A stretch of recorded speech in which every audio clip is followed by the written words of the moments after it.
All right. Hello, everyone. My name is Will Adams, and for my industrial ecology project, I looked at net zero housing in British Columbia.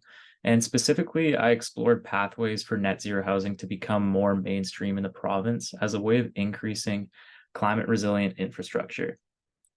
So, as part of this project, I mapped out the stakeholders involved in the pathways towards greater net zero housing. And out of the two major pathways I looked at, the first was led by provincial and territorial governments enforcing building codes at a higher level than the National Building Code of Canada.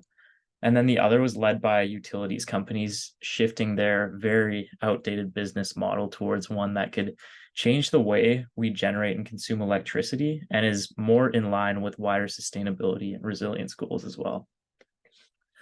And one major finding was that the pathways don't really have to exist in isolation. There isn't one answer.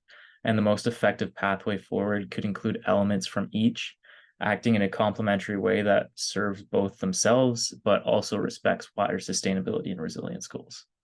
So thanks so much, and I hope you enjoy the read.